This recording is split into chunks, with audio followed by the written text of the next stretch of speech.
Почему? Ну, ответьте хотя бы на вопрос, вы сегодня пили? Нет. Не пили?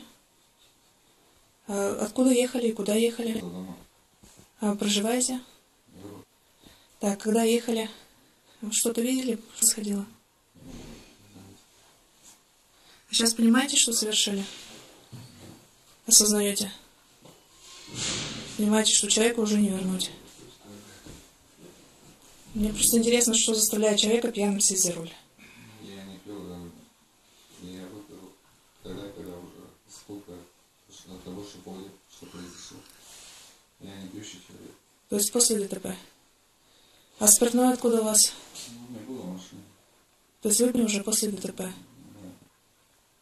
А как тогда произошел выезд на полосу встречного движения? Я не обратил внимания на человека. А на улице светло было? На ближнем нет. Фонари ведь горели? Не было.